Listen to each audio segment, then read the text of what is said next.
नमस्कार, मैं दीपक आप सभी का स्वागत करता हूं रेड एकेडमी के इस यूट्यूब प्लेटफॉर्म पे। अगर आपका सपना है बिहार पुलिस में कांस्टेबल बनना तो इस चैनल को ज़रूर सब्सक्राइब कीजिएगा, क्योंकि यहाँ पे आपको बिहार पुलिस कांस्टेबल एग्ज़ाम की संपूर्ण तैयारी कराई जाएगी। जैसा कि आपको पता होगा कि हमने बिहार पुलिस कांस्टेबल एग्ज़ाम में जितने भी मैथ्स के क्वेश्चन पूछे गए हैं उनका एक सीरीज़ स्टार्ट किया है और ये उसका सेकेंड वीडियो है। अगर आपने फर्स्ट वीडियो नहीं देखा है तो उसको जाके ज़रूर चेक कीजिएगा। उस वीडियो का लिंक आपको डिस्क्रिप्शन में मिल जाएगा। तो चलिए आज सेकेंड पार्ट हम स्टार्ट करते हैं। और आज 26 क्वेश्चन है, 26 नंबर क्वेश्चन से हम स्टार्ट करेंगे। इसके पहले 1 से 25 का क्वेश्चन पार्ट 1 में आपको मिल जाएगा। तो आज का हमारा पहला क्वेश्चन है कि रानू और नीतू की औसत मासिक आय 4050 है। ठीक है, यानी कि रानू और नीतू की जो आय होगी वो कितनी होगी, इसका डबल। औसत का मतलब क्या होता है, दोनों को जोड़ के बाई 2 करने पे डिवाइड करने पे ये कितना है 4050। तो दोनों का जब हम जोड़ेंगे तो ये कितना हो जाएगा 8100। फिर क्या कह रहा है कि रानू और गोपी की मासिक आय 4150 रुपये है। यानी कि रानू और गोपी इन दोनों का जो आय है वो कितना है 4150। इसका डबल करेंगे तो ये कितना हो जाएगा 8300। फिर कह रहा है कि रानू नीतू और गोपी, रानू नीतू और गोपी इन तीनों का जो औसत मासिक आय है वो कितना है 4200। तो इसका मतलब क्या हुआ, तीनों को ऐड करने पे कितना आएगा, इसमें हम 3 से मल्टीप्लाई करेंगे यानी कि 12600 इन तीनों का आय जोड़ने पे होगा। ठीक है, तो हमसे किसका पूछा गया है, हमसे पूछा गया है रानू का मासिक आय कितना होगा। ठीक है, तो इसको हम कैसे फाइंड करेंगे, चलिए इसको यहाँ पे समझते हैं। जैसे यहाँ पे r प्लस एन प्लस जी है और यहाँ पे r प्लस एन पहले से ही है, तो यहाँ पे हम उसका वैल्यू रख देते हैं। तो ये कितना है r प्लस एन, ये हो गया 8100 प्लस गोपी का आय, ये सब मिला के कितना होगा 12600। तो हम यहाँ से बोल सकते हैं कि गोपी का जो आय होगा वो कितना होगा 12600 और माइनस ये इधर आएगा तो माइनस हो जाएगा 8100, यानी कि ये कितना हो गया 4500। यानी कि गोपी का जो आय है वो कितना हुआ 4500। हमें किसका पूछा गया है, हमें रानू का फाइंड करना है। तो यहाँ पे इस सेकंड वाले इक्वेशन में हम गोपी का वैल्यू रख देते हैं। तो ये हो जाएगा r प्लस गोपी का जो आय है वो कितना निकला है, ये निकला है 4500। तो ये कितना हो गया, ये कितना के बराबर होगा, ये बराबर होगा 8300 के, 8300 के। ठीक, तो यहाँ से r का वैल्यू कितना होगा 8300 माइनस 4500। तो ये कितना हो जाएगा, ये आपका हो जाएगा 3800। ठीक है, यानी कि हमारा सी जो होगा वो करेक्ट ऑप्शन होगा। ठीक, चलिए नेक्स्ट क्वेश्चन की तरफ मूव करते हैं। नेक्स्ट क्वेश्चन है यदि sec theta equals to P है और cosec theta equals to Q, तो हमसे कॉट थीटा का वैल्यू पूछा हुआ है। ठीक, तो यहाँ पे समझिएगा सेक थीटा का एक फॉर्मूला होता है, क्या होता है वो 1 कॉस थीटा। सेक थीटा को हम क्या लिख सकते हैं 1 कॉस थीटा भी लिख सकते हैं। और ये कितना दिया हुआ है, ये दिया है p। ठीक, वैसे ही कॉसेक थीटा को हम क्या लिख सकते हैं, इसको हम लिख सकते हैं 1 साइन थीटा। तो 1 साइन थीटा इक्वल्स टू कितना दिया है q। ठीक, कॉट थीटा हमें फाइंड करना है, तो कॉट थीटा का फॉर्मूला क्या होता है cos theta by sine theta. यानी कि हमें कॉस थीटा भी चाहिए होगा और साइन थीटा भी चाहिए होगा।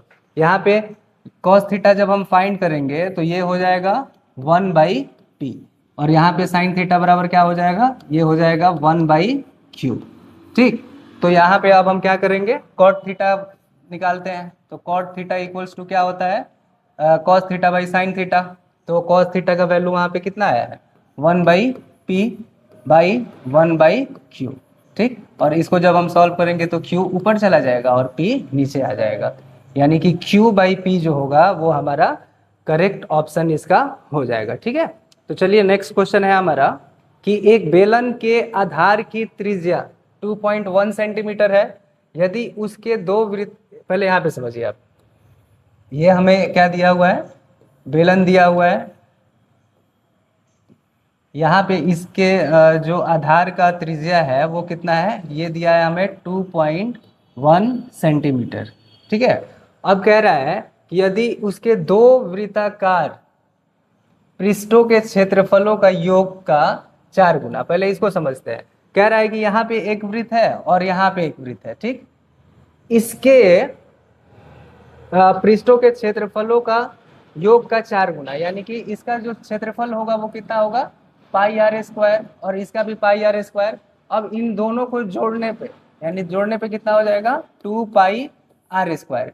इसका 4 गुना, इसका 4 गुना बराबर है उसके वक्र पृष्ठ के क्षेत्रफल के 3 गुना के बराबर है। अब यहाँ पे समझिएगा कि वक्र पृष्ठ का क्षेत्रफल, बेलन के वक्र पृष्ठ का क्षेत्रफल क्या होता है, ये होता है 2 पाई आर एच, ठीक। और हमसे बोला क्या है, आयतन निकालने को, तो आयतन का भी फॉर्मूला याद रखिएगा, ये होता है पाई आर स्क्वायर एच।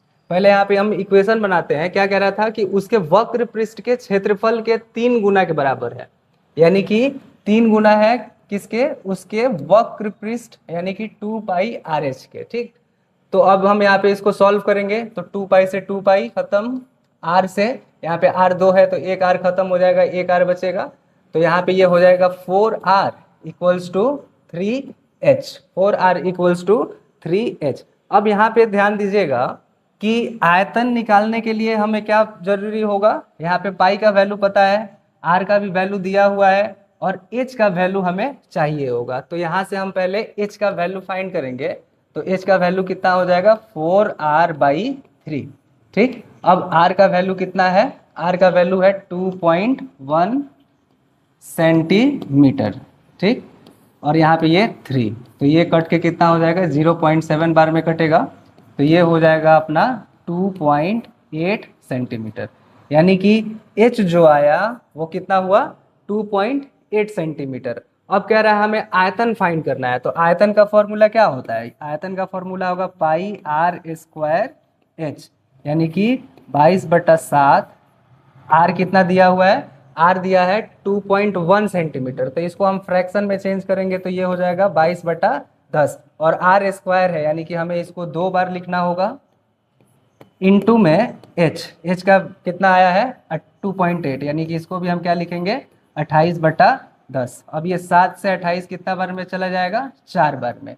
अब यहाँ पे 4 और 22 को मल्टीप्लाई करेंगे तो ये हो जाएगा 88 इंटू 21 को 21 में मल्टीप्लाई करेंगे, यानी कि 21 का स्क्वायर कितना होगा 441, और नीचे क्या हो जाएगा 1000, 1 पे 3 0, ठीक है।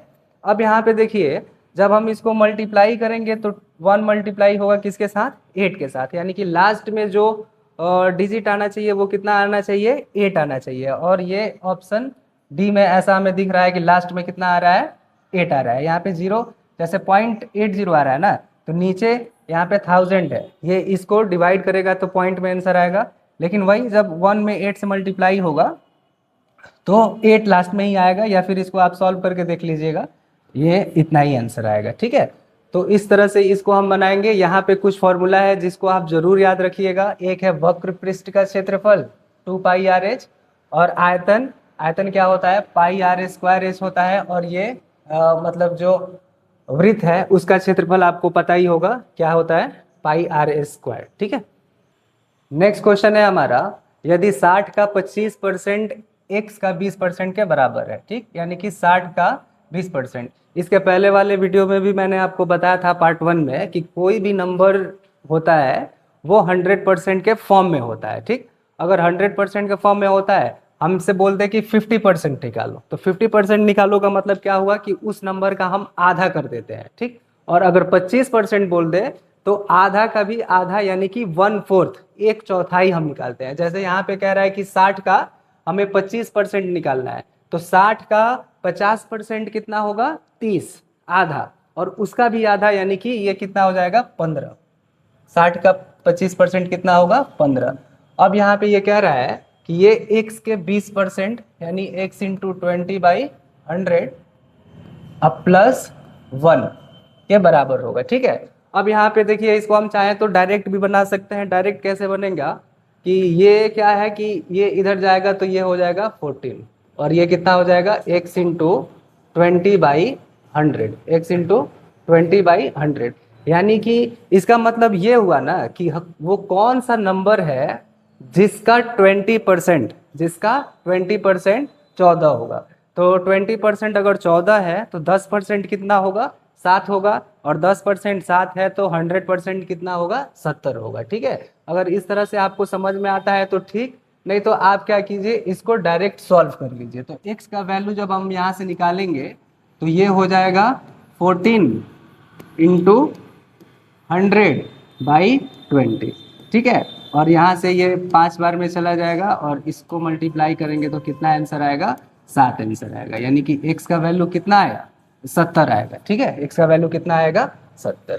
चलिए नेक्स्ट क्वेश्चन की तरफ मूव करते हैं। नेक्स्ट क्वेश्चन है हमारा कि 100 रुपये का 10% वार्षिक ब्याज की दर से 2 वर्ष का चक्रवृद्धि ब्याज क्या होगा। 2 वर्ष का चक्रवृद्धि ब्याज क्या होगा। तो मैंने पहले भी बताया था कि इसको हम क्या करेंगे कि 10% है ना, तो 10% को हम क्या लिख सकते हैं, 10% को हम लिख सकते हैं 10/100। ठीक, और इसका मतलब क्या हुआ, 1/10। ठीक, तो यहाँ पे ब्याज में इस मतलब परसेंटेज को फ्रैक्शन बट्टा में भिन्न में चेंज करने का एक फायदा ये होता है कि इसका मतलब ये हुआ ना कि 10 रुपया अगर रहता तो 10% के हिसाब से वो कितना बढ़ता, 1 रुपया बढ़ता, यानी कि बाद में 1 साल के अंत में वो कितना हो जाता है, 11 हो जाता है। ठीक है, तो हम क्या करते हैं चक्रवृद्धि ब्याज के केस में कि 100 है तो 100 लिख देंगे, और ये 10 से 11 होगा ना, तो 11/10, और 2 साल के लिए बोला है तो इसको हम 2 बार मल्टीप्लाई कर देंगे। ठीक, तो ये कितना हो जाएगा, 121। अब ये 121 क्या है, ये मिश्र धन होगा, यानी कि ए होगा। ठीक, हमसे क्या पूछा था, सिर्फ चक्रवृद्धि ब्याज पूछा था, यानी कि 121 में से हम क्या कर देंगे, 100 को माइनस कर देंगे, तो ये कितना होगा हमारा, 21 रुपया हो जाएगा। क्या होगा, 21 रुपया हमें ब्याज के रूप में मिलेगा। ठीक है, इसको बहुत तरीके से हम बना सकते हैं, लेकिन हम उतने डेप्थ में नहीं जाएंगे। आप इसको चाहें तो जो फॉर्मूला होता है सीआई का, कंपाउंड इंटरेस्ट का, वहां से भी इसको आप बना सकते हैं। ठीक है, चलिए नेक्स्ट क्वेश्चन की तरफ मूव करते हैं। नेक्स्ट क्वेश्चन कह रहा है कि एक कूलर का अंकित मूल्य कितना है, 3300। दुकानदार इस पर 8% की छूट देता है, कूलर का विक्रय मूल्य क्या है। बहुत ही इजी क्वेश्चन है, कह रहा है कि 3300 क्या है, उसका रेट है। अब उस पे 8% का छूट दिया गया, यानी कि वो 100% ना रह के 8% घट गया, 8% घट गया, यानी कि वो कितना हो गया, 92%। अब 92%, इसको हम सॉल्व करेंगे, 33 को मल्टीप्लाई करेंगे 92 में, तो 2 बार में 66, यानी कि 6, हाँ कैरी 6, और 33 को 9 में मल्टीप्लाई करेंगे तो 10 से मल्टीप्लाई करते तो 330, और 33 घटा लेंगे तो यानी 297, और 6 पहले से था, तो ये कितना हो जाएगा, 303। ठीक है, तो ये हमारा 3036 इसका करेक्ट आंसर हो जाएगा। नेक्स्ट क्वेश्चन है हमारा अभिकथन और उसका कारण दिया हुआ है, असर्शन रीजन का क्वेश्चन है, बहुत ही अच्छा क्वेश्चन है। कह रहा है कि 2 संख्या है 12 और 36। कौन कौन सा संख्या है, एक है 12 और दूसरा कितना है, 36। ठीक, अब कह रहा है कि एलसीएम और एचसीएफ जो है वो 36 और 12 है, इन दोनों का एलसीएम कितना होगा, तो 36 होगा, सही है, और एचसीएफ कितना होगा, तो ये भी कितना दिया है, 12, तो ये भी सही है।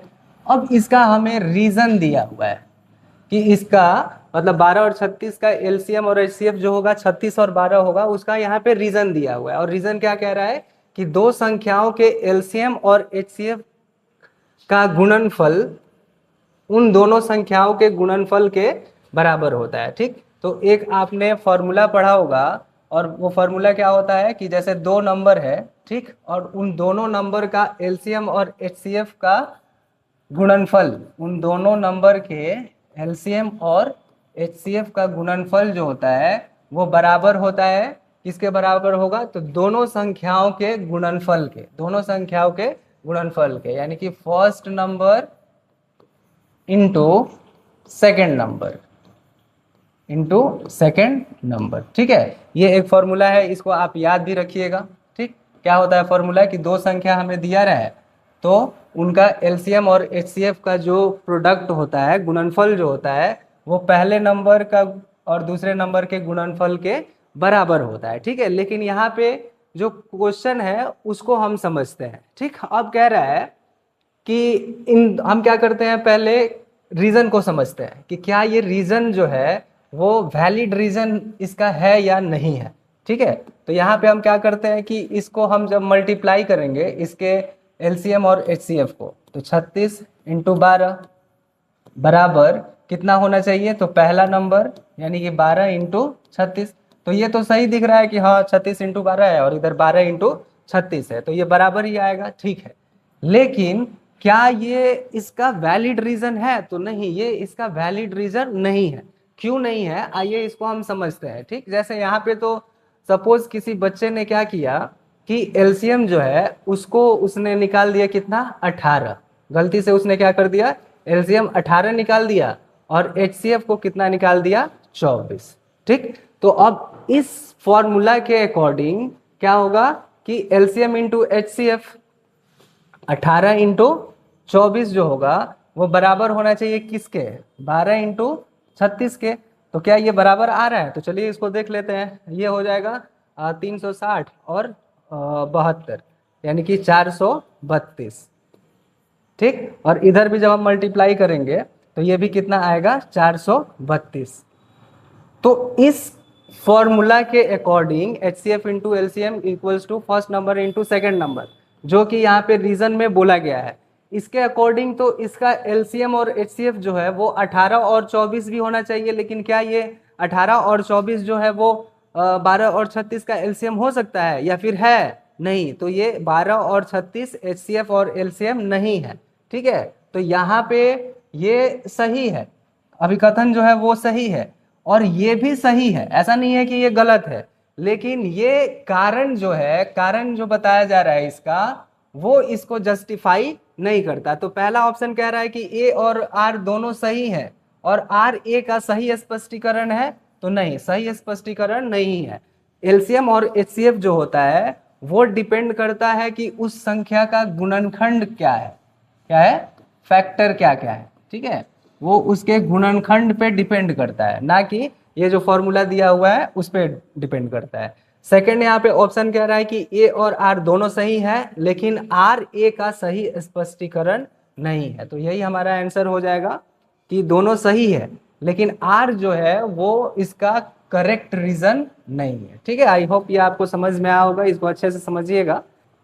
अगला क्वेश्चन है हमारा कि 600 रुपए की राशि को 5% वार्षिक ब्याज की दर से निवेश किया गया, निम्न कथनों पर विचार कीजिए। पहला कथन क्या है कि 5 वर्षों में साधारण ब्याज के साथ मिश्र धन 750 रुपये हो जाएगा। तो इसको हम देखते हैं, 5 वर्षों में कह रहे हैं ना, तो 600 प्लस साधारण ब्याज में क्या होता है, साधारण ब्याज में हम जो वर्ष दिया है, समय दिया है उसको और जो रेट दिया हुआ है उसको मल्टीप्लाई कर देते हैं। जैसे यहाँ पे 5 वर्ष क्या रहा है ना और 5%, तो 25% हम क्या करेंगे, इसका निकालेंगे। तो 600 का 25% कितना होगा, तो 600 का 25%, 600 का 50% हुआ 300, तो 25% कितना हो जाएगा, 150। यानी कि 5 वर्ष बाद ये कितना रुपए हो जाएगा, 750 रुपये। ठीक है, तो पहला वही कह रहा है कि 5 वर्षों में साधारण ब्याज के साथ मिश्र धन कितना हो जाएगा, 750, तो ये सही है। दूसरा कह रहा है कि 7 वर्षों में साधारण ब्याज के साथ मिश्र धन जो होगा वो कितना हो जाएगा, 810 रुपये 7 वर्षों में। ठीक है, तो यहाँ पे 5 × 7 35%, हमें क्या करना होगा, हमें 600 प्लस उसका 35%, तो 35% हम 600 का निकालेंगे कैसे, 10% होगा 60, 20% 120, 30% 180 और 5% 30, तो 180 और 30 कितना हो गया, 210, यानी 35% 210 होगा और इन दोनों को जब ऐड करेंगे तो ये कितना हो जाएगा, 810 रुपये। तो वही चीज़ यहाँ पे भी कह रहा है कि 7 वर्षों बाद कितना हो जाएगा, 810, यानी कि हम कौन सा ऑप्शन करेक्ट होगा, ए और 1 और 2 दोनों सही है। हाँ, तो ये क्या है, दोनों सही है। ठीक है, इसको आप ध्यान से बनाने की कोशिश कीजिएगा, बहुत ही इजी क्वेश्चन है। चलिए नेक्स्ट क्वेश्चन की तरफ मूव करते हैं। नेक्स्ट क्वेश्चन है हमारा कि यदि साइन a बराबर 3/4 है तो कॉस a का मान क्या होगा। ठीक है, तो यहाँ पे पहले समझ लेते हैं। ये एक ट्रायंगल है, राइट एंगल ट्रायंगल, समकोण त्रिभुज। यहाँ पे ये समकोण है, इसको हम ए बी और सी बोलते हैं। ठीक, यहाँ पे जो एंगल होगा उसके सामने वाला परपेंडिकुलर, साइन थीटा का आपको फॉर्मूला पता होगा। साइन थीटा इक्वल्स टू क्या होता है, पी बट बाई एच। ये हो गया P, ये हो गया B और ये क्या हो गया H। अब P बाई एच कितना है, 3/4, यानी कि P का वैल्यू कितना है 3, H का वैल्यू कितना है 4। और एक आपको फॉर्मूला पता होगा, P² plus B² equals to क्या होता है H² के। ठीक है, यानी कि इसका स्क्वायर जो होगा इन दोनों के स्क्वायर के जोड़ के बराबर होगा। तो यहाँ से हमें अभी B मालूम नहीं है, और cos के लिए हमें क्या चाहिए होगा, b का जरूरी होगा। cos थीटा इक्वल्स टू क्या होता है b बाई एच। तो हम पहले यहाँ से b निकाल लेते हैं। तो b बराबर हो जाएगा √H² और -P²। H² का यहाँ पे हमें वैल्यू दिया है कितना 4, तो 4 का स्क्वायर 16 और p का स्क्वायर 9, यानी कि ये कितना हो जाएगा √7। b का वैल्यू कितना आया √7। अब हमसे cos a पूछा गया है ना, तो b बाई एच, तो b कितना है √7 और h कितना है बाई 4। तो ये हमारा √7/4 जो होगा वो करेक्ट आंसर हो जाएगा। चलिए नेक्स्ट क्वेश्चन की तरफ मूव करते हैं। नेक्स्ट क्वेश्चन है हमारा कि यदि 546 सेबों को नीरज, चित्रा और मोहन के बीच 1/6, 1/2 और 1/3 अनुपात में बांटा जाता है, यानी कि सेब कितना है 546। ठीक है, इसको 3 मतलब नीरज और चित्रा और मोहन के बीच में बांटा गया है, कितने कितने के अनुपात में, तो 1/6 और 1/2 और 1/3 के रेशियो में। ठीक है, अब हमसे कह रहा है क्या कि हमें फाइंड करना है कि मोहन को कितना सेब मिलेगा। ठीक है, तो हम इसको पहले क्या करते हैं, 6, 2 और 3 का एलसीएम लेते हैं। तो 6, 2 और 3 का एलसीएम कितना होगा 6। अब सब में 6 से मल्टीप्लाई कर देते हैं। तो इसको जब हम 6 से मल्टीप्लाई करेंगे तो यहाँ 6, ये 6 और ये भी क्या हो जाएगा 6। तो ये बच जाएगा 1, यहाँ पे क्या हो जाएगा 3 और यहाँ पे क्या हो जाएगा 2। ठीक है, यानी कि ये जो 1/6, 1/2 और 1/3 था वो किसना के अनुपात में बदल गया, 1, 3 और 2 के अनुपात में बदल गया। हमें किसका पूछा है, हमें मोहन का पूछा है। हमें किसका पूछा है, मोहन का पूछा है। तो हम कैसे निकालेंगे, 546 टोटल सेब थे, मोहन को कितना मिला है 2, और इन तीनों को जोड़ेंगे तो 2, 3, 5 और 1 6, यानी कि इसको हम जब सॉल्व करेंगे तो 91, और 91 को 2 से मल्टीप्लाई करेंगे तो कितना हो जाएगा 182, यानी कि बी जो होगा वो हमारा करेक्ट ऑप्शन होगा। ठीक है, चलिए नेक्स्ट क्वेश्चन की तरफ मूव करते हैं। नेक्स्ट क्वेश्चन है हमारा कि द्विघात समीकरण 7x² - 10x + 3 के मूल रूट्स क्या होंगे। समीकरण क्या दिया हुआ है, 7x² plus minus 10x + 3 equals to 0। तो हम 7 को 3 से मल्टीप्लाई करेंगे तो कितना आएगा 21। अब हमें ऐसे इसके फैक्टर में तोड़ना है कि जोड़ने या फिर घटाने पे कितना आना चाहिए, -10 आना चाहिए। तो हम 21 को क्या लिख सकते हैं, 7 × 3 लिख सकते हैं, लेकिन इनको जोड़ने पे क्या -10 आएगा, तो नहीं आएगा। 21 को हम इस तरह से भी लिख सकते हैं, -7 × -3। ठीक है, और इन दोनों को जब जोड़ेंगे -7 - 3 तो ये कितना हो जाएगा -10 हो जाएगा। तो ये हमारा मतलब इस -10 को हम -7 और -3 में तोड़ सकते हैं। तो ये हो जाएगा -7x² - 7x - 3x + 3 equals to 0। अब यहाँ पे इन दोनों में से हम 7x कॉमन लेंगे और इन दोनों में से कितना कॉमन दिख रहा है 3। तो ये हो जाएगा 7x, तो यहाँ पे कितना बचेगा x, और यहाँ पे -1, यहाँ पे -3 कॉमन लेंगे तो फिर क्या बचेगा x, और यहाँ पे -1 इक्वल्स टू 0। अब हम क्या करेंगे, यहाँ पे x -1 है, यहाँ पे भी x -1 है, तो x -1 को कॉमन लेंगे तो यहाँ पे क्या बचेगा 7x, और यहाँ पे क्या होगा -3 इक्वल्स टू 0, यानी कि x -1 जो होगा वो भी 0 के बराबर होगा, और 7x - 3 जो होगा वो भी 0 के बराबर होगा। तो ये x बराबर कितना हो गया 1 हो गया, और यहाँ से x का वैल्यू कितना निकलेगा, ये इधर आ जाएगा तो 3 और बाई 7, यानी कि हमारा 1 और 3/7 ये हमारा करेक्ट ऑप्शन हो जाएगा। ठीक है, आई होप आपको ये समझ में आया होगा। चलिए नेक्स्ट क्वेश्चन की तरफ मूव करते हैं, और नेक्स्ट क्वेश्चन है हमारा कि डेविड ने 10,000 रुपये मूल्य का एक प्लॉट 10% लाभ पर किसको बेच दिया? रजनी को। यानी कि बेचा कितने पे? तो 10%, 10,000 का वो प्लॉट था, 10% के प्रॉफिट यानी 110% पे उसको बेच दिया। तो ये कितना हो जाएगा? ये हो जाएगा 11,000। कितने पे? 11,000 पे उसको बेचा। फिर कह रहा है क्वेश्चन में कि बाद में रजनी ने वही प्लॉट 10% हानि पर वापस डेविड को बेच दिया। अब ये बेचारा क्या करती है कि ये 10% के लॉस पे, यानी 10%, यहाँ पे जब प्रॉफिट हो रहा था तो हमने क्या किया? 110 कर दिया। अब यहाँ पे लॉस कह रहा है तो हम क्या कर देंगे? 90% करेंगे, यानी कि 11,000 में वो खरीदी, और उसके बाद वो क्या की? 10% के लॉस में यानी 90% पे उसको क्या कर दी? बेच दी। तो इसको जब हम सॉल्व करेंगे तो ये हो जाएगा 9,900। कितना हो जाएगा? 9,900 रुपये। ठीक है, अब क्या कह रहा है कि इस पूरे लेन देन में रजनी को, किसको? रजनी को कुल कितना लाभ या हानि हुआ है? तो रजनी ने खरीदा कितना में था? रजनी ने खरीदा 11,000 में। रजनी ने कितना में खरीदा? 11,000 में, और बेचा कितना? 9,900 में। यानी कि इस पूरे लेन देन में उसको क्या हुआ है? 1,100 का लॉस हुआ है। क्या हुआ है? 1,100 रुपये का क्या हुआ है? लॉस हुआ है। ठीक है, इसको बहुत ही अच्छा क्वेश्चन था, इसको खुद से सॉल्व कीजिएगा। चलिए नेक्स्ट क्वेश्चन की तरफ मूव करते हैं। 1296 का वर्गमूल क्या है? बहुत ही इजी क्वेश्चन है। ठीक, इसको जैसे अगर सॉल्व नहीं करना है तो डायरेक्ट हम समझते हैं कि अगर 20 का स्क्वायर कितना होता है? 20 का स्क्वायर जो होगा वो कितना होगा? 400 होगा। नहीं, हम 30 और 40 चेक करते हैं। 30 का स्क्वायर कितना होगा? 900, और 40 का स्क्वायर कितना होगा? 1600। ठीक, और ये जो 1296 है इसी दोनों के बीच में है। इसका मतलब क्या हुआ कि जो नंबर है वो 30 और 40 के बीच में ही होगा, क्योंकि 1296 जो है 900 और 1600 के बीच में है। तो एक तो हमें पता चल गया कि 30 और 40 के बीच में है। ठीक, यानी कि वो 26 नहीं होगा और 24 नहीं होगा। अब हमें ये मालूम हो गया 30 और 40 के बीच में होगा। हम एक और तरीका अपना सकते हैं कि लास्ट में 6 है, यानी कि वो जो नंबर होगा उसके लास्ट में या तो 4 होगा या फिर लास्ट में 6 होगा। तो यहाँ पे 36 और 34 है। इस तरह से हम इसको मतलब फाइंड नहीं कर सकते। तो हम एक और तरीका अपना सकते हैं, और वो क्या है? जैसे कोई भी नंबर है, जैसे इसके बीच में 35 आएगा।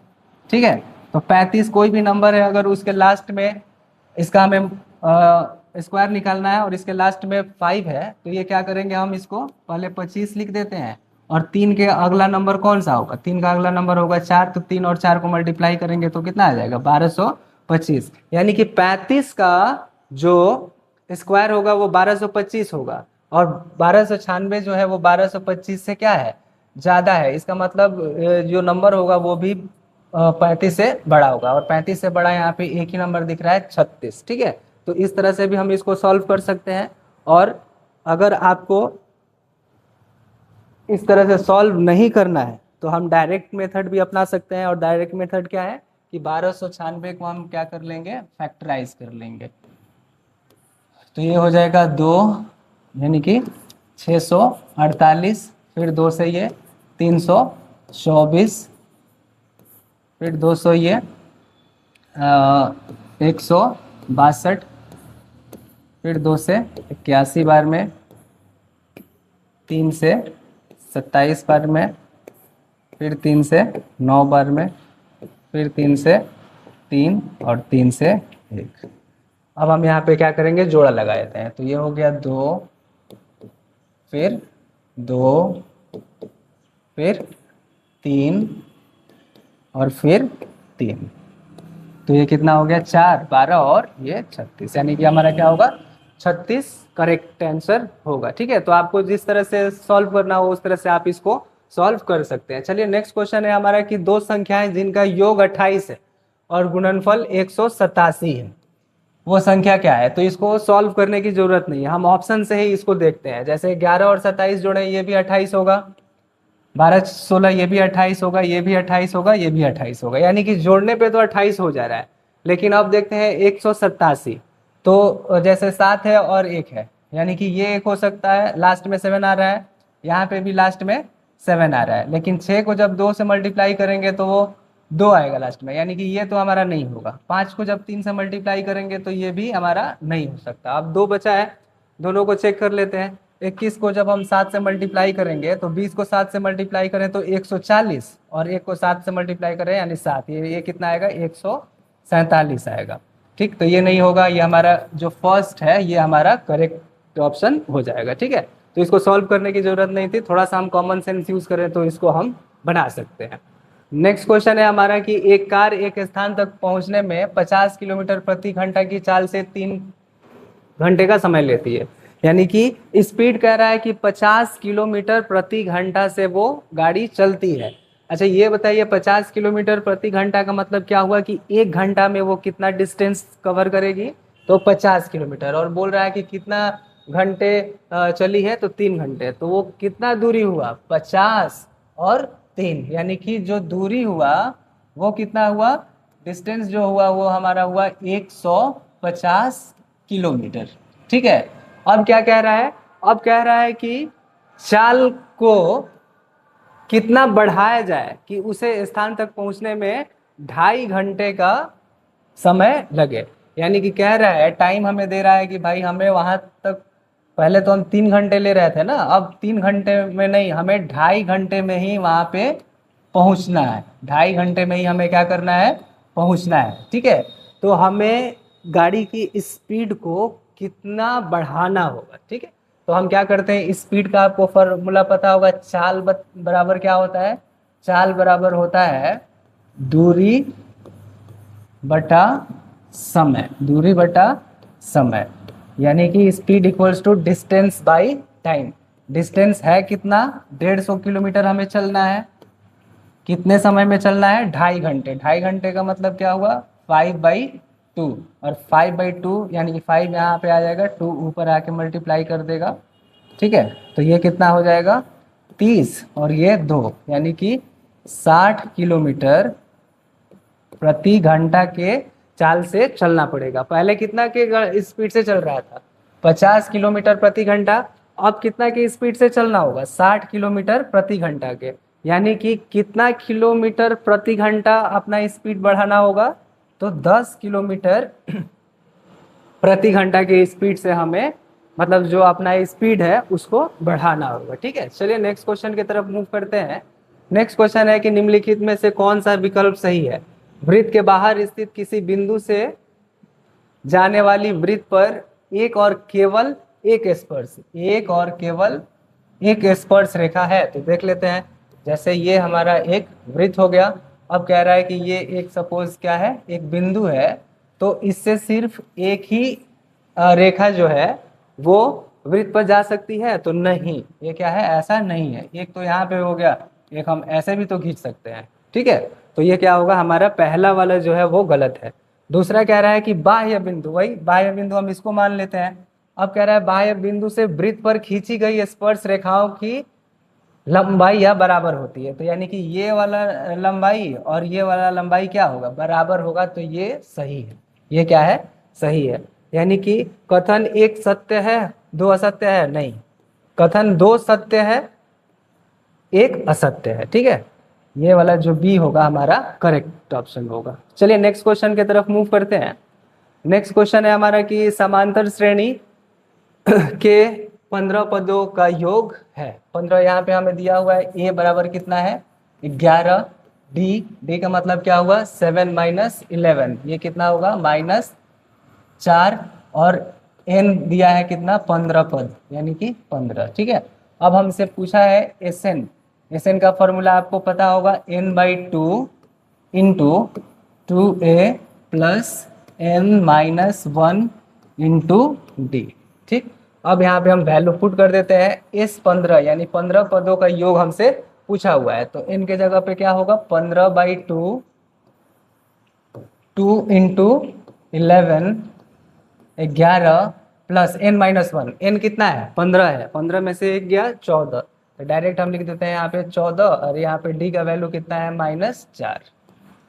अब हम इसको सॉल्व करते हैं, तो ये होगा 15/2 2, यहाँ पे क्या हो जाएगा 22, और ये क्या हो जाएगा 14 को 4 से मल्टीप्लाई करेंगे और यहाँ पे माइनस है तो माइनस, और ये कितना हो जाएगा 56। ठीक है। अब इसको सॉल्व करते हैं तो ये हो गया 15/2 और 22 में से 56 गया, यानी कि ये कितना हो जाएगा 34 इंटू -34। ठीक, अब ये -17 बार में चला जाएगा। अब -17 को 15 से हम मल्टीप्लाई करते हैं तो ये कितना होगा 17 पचे 85, 85 का 5 कैरी 8, 17 और 8 कितना हो गया 17 और 8 25, यानी कि हमारा -255 जो होगा वो करेक्ट आंसर होगा। ठीक है, तो इसमें एक आप ये वाला जो फॉर्मूला है इन पदों का योग, इसको आप ध्यान में रखिएगा। चलिए नेक्स्ट क्वेश्चन है हमारा, यदि ax² plus bx plus C equals to 0 है, एक द्विघात समीकरण है। क्या है? द्विघात समीकरण है। तो a का मान नहीं हो सकता। ठीक है, a का मान क्या नहीं हो सकता, तो यहाँ पे ध्यान दीजिए क्या दिया है, ax² plus bx plus C equals to क्या होगा 0। अब हमें यहाँ पे एक बात ध्यान देना है कि द्विघात समीकरण क्या होता है। What do you mean by quadratic equation? Quadratic equation होता क्या है? तो द्विघात समीकरण हम उस समीकरण को बोलते हैं जहाँ पे ये जो पावर दिख रहा है वो कितना होना चाहिए, मैक्सिमम पावर जो होना चाहिए वो कितना होना चाहिए, 2 होना चाहिए। उसी को हम क्या बोलते हैं, द्विघात समीकरण। अब कह रहा है कि a का मान नहीं हो सकता, तो a का मान क्या नहीं हो सकता, तो वो 0 नहीं हो सकता। क्यों? यहाँ पे हम देखते हैं a का वैल्यू हम क्या रखते हैं 0, तो ये होगा 0 x² plus bx plus C equals to 0। तो यहाँ पे ये वाला वैल्यू कितना हो गया 0 plus bx plus C equals to 0, यानी कि क्या सिर्फ बच जाएगा हमारे पास, बच जाएगा सिर्फ bx plus C equals to 0। तो क्या ये अब द्विघात समीकरण रह गया है? तो ये अब द्विघात समीकरण नहीं है। क्यों नहीं है? क्योंकि यहाँ पे अब जो मैक्सिमम पावर आ रहा है वो सिर्फ कितना आ रहा है, 1 आ रहा है। ये अब द्विघात ना बन के इसको हम बोलते हैं लीनियर इक्वेशन। क्या बोलते हैं हम इसको? लीनियर इक्वेशन बोलते हैं। ठीक है, तो यहाँ पे ये बात ध्यान देना होगा कि ए का जो वैल्यू है वो क्या नहीं हो सकता, 0 नहीं हो सकता। क्यों नहीं होगा? क्योंकि जब हम a का वैल्यू 0 रख देंगे तो ये इस पूरे पार्ट को, पूरे टर्म को क्या कर देगा, 0 बना देगा, और पावर सिर्फ कितना बच जाएगा, 1 बच जाएगा। ठीक है, इसलिए यहाँ पे जो a है वो 0 नहीं हो सकता, बी हमारा करेक्ट ऑप्शन होगा। नेक्स्ट क्वेश्चन है हमारा कि राम 10,000 रुपए का कर्ज 7.5% वार्षिक दर से ब्याज पर लेता है, उसे वर्ष के अंत में कितनी राशि ब्याज के रूप में लौटानी होगी? बहुत ही इजी क्वेश्चन है। मैंने पहले भी बताया था कि चक्रवृद्धि ब्याज अगर 1 साल का पूछ दे तो वो साधारण ब्याज ही होता है। ठीक है, साधारण ब्याज और चक्रवृद्धि ब्याज 1 साल के लिए क्या होगा, सेम होगा। अब कह रहा है कि 10,000 का उसने क्या लिया है, लोन लिया है। 10,000 का क्या लिया है, लोन। कितने परसेंट के दर से? तो 7.5% के दर से। ठीक है, 10,000 है, 10,000 का 10% कितना होगा, तो 1 जीरो हटा देंगे वो हमारा हो जाएगा 1,000। 1% कितना हो जाएगा, तो 2 जीरो हटा देंगे तो वो हो जाएगा 100। तो 1% अगर 100 है तो 7% 700 और 7.5% 750 रुपए, कितना हो जाएगा 750। तो हमें पूछा है क्या, सिर्फ राशि ब्याज के रूप में कितनी लौटानी होगी, तो वो कितना हो जाएगा 750। या फिर आपको सॉल्व करने का मन है तो इसको हम डायरेक्ट निकाल लेंगे कि 10,000 रुपये है। अब इसका आप क्या कीजिए, 7.5%, 7.5 को हम लिखेंगे 75/10, आप परसेंटेज के लिए हम क्या लिख देंगे, बाई 100। ठीक है, तो यहाँ से 1 2 3 जीरो हटा देंगे, 75 में 10 से मल्टीप्लाई करेंगे तो कितना आ जाएगा 750 रुपये। ठीक है, ये हमारा करेक्ट आंसर हो जाएगा। इसको हम चाहें तो डायरेक्ट भी बना सकते थे। चलिए नेक्स्ट क्वेश्चन है हमारा कि यदि tan a इक्वल्स टू 1/2 है तो cos a का मान क्या है? फिर वही ट्रिगो का ही क्वेश्चन है। tan का फॉर्मूला आपको पता होगा, tan p/b। ठीक है, यानी p/b का वैल्यू कितना दिया है, 1/2, और cos a निकालने के लिए हमें क्या चाहिए होगा, b/h। तो हम पहले क्या करते हैं, b का वैल्यू पता है, h निकाल लेते हैं। तो h इक्वल्स टू क्या हो जाएगा, √p² प्लस b²। तो पी स्क्वायर कितना होगा, √1 और बी स्क्वायर कितना होगा 4, तो ये कितना हो गया √5, यानी कि एच का वैल्यू जो है वो कितना आया √5। ठीक है, अब हम कॉस ए का वैल्यू निकाल देते हैं, तो कॉस ए बराबर क्या होगा बी बाई एच। बी कितना है, बी हमें दिया हुआ है 2 बाई एच कितना हो गया √5, तो ये हमारा ए जो होगा वो करेक्ट ऑप्शन हो जाएगा। ठीक है, चलिए नेक्स्ट क्वेश्चन की तरफ मूव करते हैं। 1% का आधा है, 1% आधा को हम क्या लिखते हैं 1/2, और 1% को क्या लिख देंगे 1/100। ठीक है, 1/2 का मतलब क्या हुआ 0.5, और ये 100 है तो 100।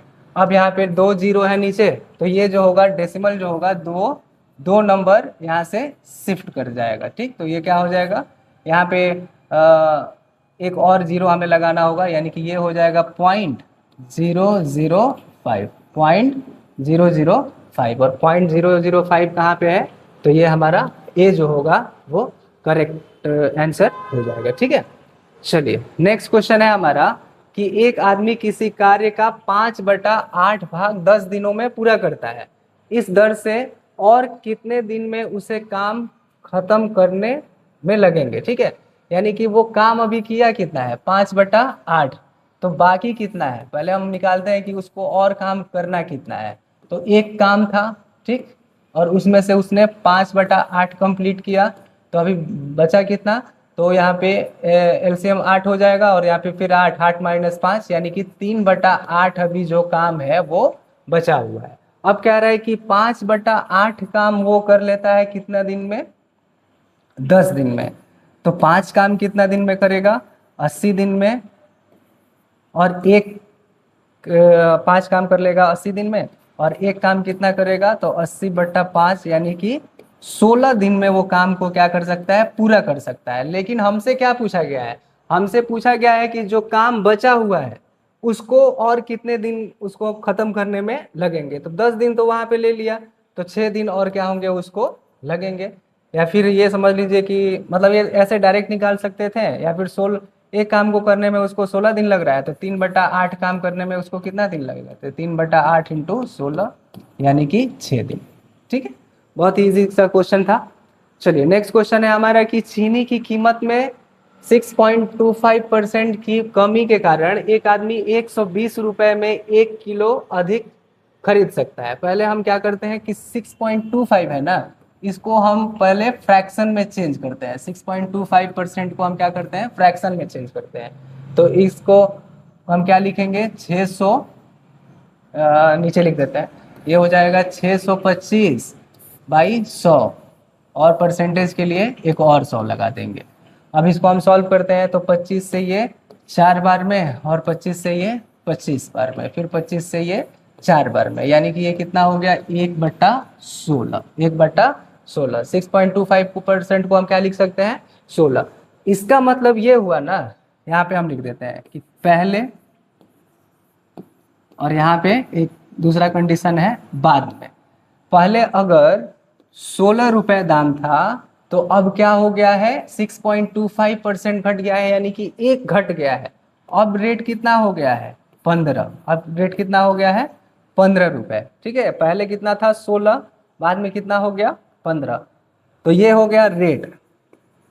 अब यहाँ पे क्या है खपत, क्या खपत, यानी कि खपत पहले क्या था कि 16 किलो में वो 15 केजी सपोज चीनी लेता था, तो अब क्या होगा दाम घटा है।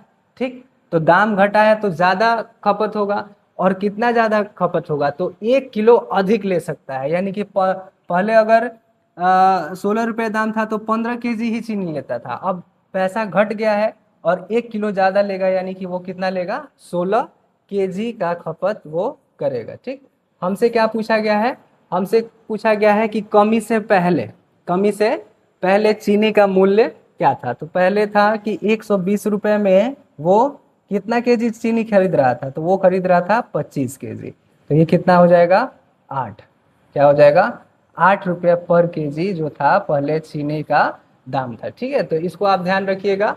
हमें यहाँ पे सबसे मेन इंपॉर्टेंट काम क्या है कि 6.25 को फ्रैक्शन में चेंज कर लेना है, भिन्न में चेंज कर लेना है। ठीक, चलिए नेक्स्ट क्वेश्चन है हमारा, लास्ट क्वेश्चन है ये। कह रहा है कि 2, 7, 6 और x का औसत कितना है, 5 है। औसत दिया है कितना, 5। ठीक, तो इसका मतलब ये हुआ ना कि कितना नंबर है, 1, 2, 3 और 4, 4 नंबर है। तो इन सबको जोड़ेंगे तो वो कितना हो जाएगा, 20 हो जाएगा। तो यानी कि 2, 7, 9, 9 और 6 15, यानी कि 15 प्लस x जो होगा वो कितना होगा, 20 होगा।